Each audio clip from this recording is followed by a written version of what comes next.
Karibu katika simulizi ya mwanasiasa Hussein Mohamed Bashe. Katika ardhi ya Tabora, wilayani Nzega, alizaliwa kijana ambaye baadaye angekuja kuwa sauti muhimu katika siasa ya Tanzania. Jina lake ni Hussein Mohamed Bashe. Alizaliwa tarehe 26 Agosti ya mwaka 1975. Alikulia katika mazingira ya kawaida, akishuhudia changamoto za maisha ya wananchi wa vijijini, hususan wakulima waliokuwa wakitegemea ardhi kwa maisha yao ya kila siku. Tangu akiwa mdogo, Hussein Bashe alionyesha bidii katika masomo na shauku ya kuelewa masuala ya jamii. Alipomaliza elimu ya msingi na sekondari, alijiunga na chuo kikuu cha Mzumbe ambapo alisomea utawala wa biashara. Huko ndiko mawazo yake ya kuhusu uchumi, uongozi na maendeleo ya watu ya kawaida yalipoanza kukomaa. Baada ya masomo, Hussein Mohamed Bashe hakujitenga na jamii. Alivutiwa na siasa kama njia ya kuwatumikia watu, akaingia ndani ya Chama cha Mapinduzi CCM, akianzia ngaza chini, hasa katika harakati za vijana. Safari haikuwa rahisi. Alijaribu kuwania ubunge mara kadhaa bila mafanikio, lakini hakukata tamaa. Kila akishindwa kulijenga zaidi, kikimpa uzoefu na uelewa wa kina wa siasa na mahitaji ya wananchi. Hatimaye mwaka 2015 ndoto yake ilitimia. Wananchi wa Nzega mjini walimchagua kuwa mbunge wao. Ushindi huo haukuwa tu wa kisiasa, bali ulikuwa ushindi wa uvumilivu na imani yake katika kuhudumia watu. Akiwa bungeni, Bashe alijulikana kwa kusimamia masuala ya uchumi, kilimo na ujasiri, akizungumza kwa niaba ya wakulima na wafanyabiashara wadogo. Uwezo wake ulimfanya kuwania zaidi na zaidi uongozi wa taifa. Kulikuwa ni mwaka 2019, alitolewa kuwa naibu waziri wa kilimo, na baadaye mwaka 2022 akaapishwa kuwa waziri wa kilimo. Katika nafasi hiyo alibeba jukumu kubwa la kubadili taswira ya kilimo kutoka kilimo cha kujikimu hadi kilimo cha biashara. Alisisitiza ushiriki wa vijana, matumizi ya teknolojia na mipango ya kuwawezesha wakulima kuongeza tija na kipato.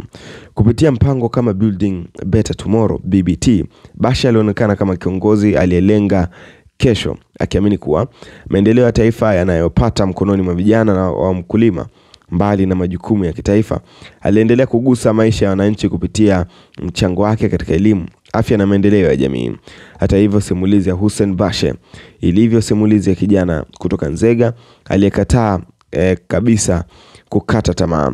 Akaamini katika kazi, kusubiri huduma kwa watu. Hatimaye akawa mmoja wa viongozi muhimu katika historia ya siasa Tanzania.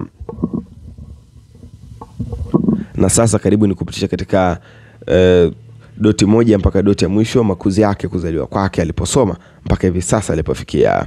Hussein Bashe, kiongozi muhimu zaidi hapa Tanzania ambaye amewahi kutokea. Jina lake kamili anaitwa Hussein Mohamed Bashe. Alizaliwa tarehe 26 Agosti, ulikuwa ni mwaka 1975. Mahali alipozaliwa ni Nzega, Tabora, Tanzania. Bashe ni mwanasiasa maarufu wa Tanzania anayehusishwa na chama tawala cha Mapinduzi CCM. Elimu na maisha yake: alisoma na kupata elimu yake ya msingi katika na sekondari pia nchini Tanzania. Lakini baadaye Hussein Bashe alijiunga na Mzumbe University ambapo alihitimu na shahada ya Business Administration, yani BSc. Elimu yake ya biashara imechangia uwezo wake wa kuelewa masuala ya kiuchumi na mikakati ya maendeleo. Kujiingiza kisiasa: Bashe alianza safari yake ya kisiasa mapema, akiwa na shughuli ndani ya chama cha, hasa kwenye uongozi wa vijana kwenye chama cha CCM. Alipigana kuingia bungeni tangu mwaka 2005, lakini hatimaye alipata nafasi ya kushinda nafasi ya ubunge mwaka 2015 akiwa mgombea wa Nzega Urban ubunge. Tangu Disemba mwaka 2015 tarehe 12, Bashe amekuwa mbunge wa Nzega Urban, yani Nzega mjini, lakini aliibuka tena mwaka 2020 akiwa na kura kubwa zaidi kuliko wapinzani wake. Nafasi za uongozi: waziri wa kilimo.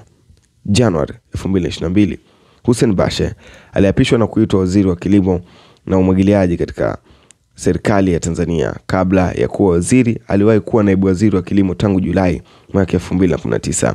Kipaumbele chake: kazi. Bashe amejikita sana katika kujenga na kuboresha sekta ya kilimo kama sekta ya biashara na ajira, kuongeza ushiriki wa vijana na wanawake katika kilimo, kupanga mradi mkubwa wa kilimo ikiwemo Building Better Tomorrow BBT, mpango unaolenga ajira ya ukuaji wa kilimo kwenye tija. Mchango kamili wa jamii. Mbali na siasa, Bashe ana ufuatiliaji mkubwa katika elimu ya vijana na usaidizi wa masomo ya wanafunzi wasiojiweza, kuimarisha miundombinu ya elimu na kilimo katika maeneo ya vijijini. Na hii ni historia ya kijana Mohamed Bashe aliyepambana mpaka hivi sasa Tanzania wakulima wanafurahia wakisikia sauti yake pamoja na jina lake. Hii ni Usiku TV.